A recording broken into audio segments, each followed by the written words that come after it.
Hey, how's it going? Today I'm going to go over another topic that has been pretty popular. Um, so, what I want to go over is just sharing like tips on resumes and pre-screens or like phone screens, I guess. Um, this has been pretty popular because like a lot of layoffs are happening, people are graduating, but I feel like the competition is pretty high. So what you really need to do is stand out, and the first step to do that, or first way of doing so, is your resume. So these aren't ordered in any order, or there's no like order to what I'm going to relay. They're just kind of thrown out there in terms of ideas. Um, but yeah, let's just get into it. So first and foremost, I just want to talk about the application applicant tracking system. Um, Systems, also known as ATS. And this is important because when you initially apply for a company, there are a few that will just throw your resume into some sort of parser to determine whether or not you have the technologies required, or maybe there's some like other skill sets they're looking for. And if you don't make it through that, then you don't really have an opportunity to interview. And it's not like a very ideal thing, but from a company standpoint, I could understand it because I mean they're probably getting a lot of interviews. They don't want to go through each one individually, so this is a way to sort of funnel some of them out. Okay, so yeah, just like being aware of this is pretty important. Um, it's good to know like what kind of document formats fit in, maybe even like what the company is looking for, and making sure you don't have any typos because that could also screw you over as well. And then another topic I want to go over is adding metrics and recognizing the impact of your work. I guess another way this could be more like measurable results. And this is like a way for you to showcase your uh, performance, or not your performance, more like what you can deliver and give to the company that you're going to be working for. And if you're able to showcase a certain project that you had done well on and relay it in a way that is easily understandable to the manager, or the hiring manager or recruiter, whoever you're talking to, it will showcase your ability to communicate and indicate that you can deliver high quality results. And I feel like these are like the two things that are very important in this industry currently. Because I mean, if you think about it, say you're good at one or the other, it's not a good mix. Because I mean, if I was owning my own company and I was looking for an employee, I'd want someone that can talk to well, as well as someone that can deliver on the requirements or ticket size assigned to them. And then for number three, this is for generalizing different topics on your. Okay, let me type this first. Generalizing is not the greatest, but you can do it. And for what I mean by this is, say I'm writing my resume, and maybe one of my key responsibilities was catching up with like support tickets, being on call, and making sure these were resolved quickly. That's not really something I'd want to really put on my resume because a lot of other people would have done this as well. It's not like not a very big value to put it on your resume unless you can sort of define a metric that you were to deliver on and indicate why you're putting it on your resume. Because this is a big thing where it's recruiters want to see what kind of result you're delivering. They don't care about what you're doing. They want to know what the result of it was, or maybe even learnings. And if that's something you indicate on your resume, you'll have a higher chance of getting through. And also, I forgot to mention, this is in the perspective of a software engineer. That is just the field that I'm most familiar with. And also, I have been going through a lot of different interviews. I've been watching the trends of how the industry has been shifting due to a lot of layoffs and interviewing almost every year or so, or every other year, roughly. And yeah, so moving forward, number 4. So for this one, it would be make sure your resume is clean, and if it has clutter, I mean, I guess let's just leave it at that. I'll just go into more details here. So when I say clean, I mean it more in terms of you're not adding words that are unnecessary to have on your resume, and it's good to have a lot of detail, but not too much, if that makes sense. Like you want to just get into the thing. I guess, yeah, okay. So maybe how I would structure like a certain bullet point for one of my projects. I would indicate what the task was very briefly, maybe in like a sentence, and then like go through the process of how it was accomplished also in one sentence, and then the impact of it, or like the metrics, in like a sentence or two. I say that because the stories that you can deliver should be done through like a phone screen or like during an interview. And the impact is what's going to get you through to, oh, does the recruiter want to talk to you or not? Because that's ultimately that's the goal of your resume. You want to show that you're worth talking to. And yes, so now we'll move forward. All right, number 5. Oh, this one's kind of related to resumes, not really. Cover letters.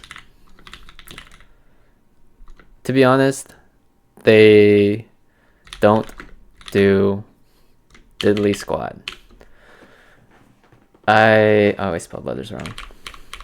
I mean, I guess it doesn't matter that much, but anyways. Yeah, cover letters. I've written like a few over the years, starting from when I graduated, and I honestly feel like they don't do anything.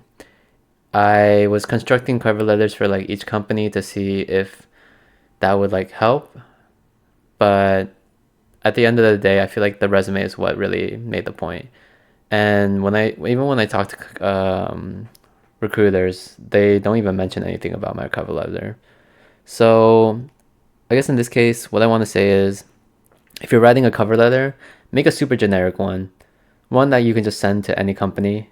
Don't waste your time on it. It's much more efficient to just have one solid one that can work for any company and use that for all your applications, or don't. It's up to you. All right, and then number 6. One second, excuse me. At the burp. All right. After you write your resume, read it. Read it to yourself and question it like it's an interview. This will help you get into practice of when you're in the conversation with a recruiter, they'll ask you something about your company X, what you did there, or some of the big projects, and how did they go. They'll probably give you very vague questions in order to see if you can decipher what they're asking in a way they can understand. And so that way you can like showcase your ability, and they want to make sure that you can communicate well. They want to make sure you're not like an asshole, essentially. Because once they assess that, that's where you can move forward and start talking about the much more technical things with other engineers or etc. All right, and then number 7. Oh, so I mean, this one kind of follows the top. Oh wait, sorry, no, I misread it. Tell me why I should hire you. This is the question that you want to answer. Tell me why I should hire you. Most of the time they won't ask you this, but this is kind of what you should be thinking of while you're writing your resume. You want to showcase this. This question should be your guide for the things that you put on your resume. So for example, like if, I don't know, I hope I don't step on any toes by saying this, but I'm just going to use this as an example. So some people will put different like hobbies or accomplishments, such as like how many questions they've solved on LeetCode. Those don't add much value, almost little to none. Like if you're in an interview, you're not gonna tell somebody, oh yeah, I have like this special badge on LeetCode, so that means I'm probably good at solving problems, right? No, that does not relate whatsoever. It just shows that you're good at solving those data structure problems when the real world things are much more intricate.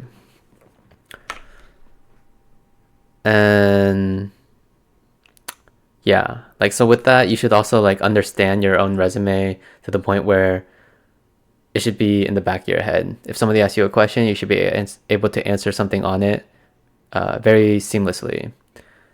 And that will also indicate that you are much more genuine about the work that you've done, and you can talk about it in a way that is engaging to other people. Hopefully. I mean, that's the goal, right? You want to be engaging. You don't want to be rambling and just going off on tangents. And if you lose the interviewer at some point, then it's kind of game over. All right. And so, yeah, that's kind of... Oh, yeah. And then there's also this other case. Don't lie. Don't lie. You can add fluff. Fluff is fine, but no bluffs. Heh. Yeah, I honestly thought of that. That was a good rhyme. I think I might just use that. If we ever get to a point where I'm famous, I'll use that as a quote. Anyways, yeah, you can add things to make your resume look more cute or more fancy. So like, say for example, if I was adding a bullet point like, oh, I integrated with this third-party API and it helped with our engagement on users as well as retrieve data more quickly. You could make that a little bit more saucy by adding stuff like, yeah, so during one of our projects, I had noticed that we were struggling with retrieving certain data points from one of our endpoints, and I wanted to find a way to optimize this and get better results. And then you can kind of go into the whole thing. I hope that makes sense. And then yeah, don't lie on your resume. If you're going to lie, I don't know. Good luck, I guess. Just make sure you know everything that you're going to be talking about, and make sure you know what kind of questions they could potentially ask you. That is all. All right, so those are like the main things for what I would want, or what I feel like is pretty important to know about, especially when you're writing your resume or if you're applying to jobs.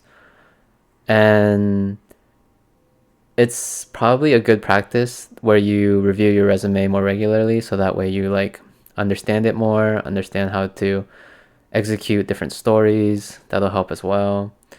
And if you are like me, where you have some trouble with like anxiety during like interviews, it really helps to pretend you're in a environment where you're interviewing.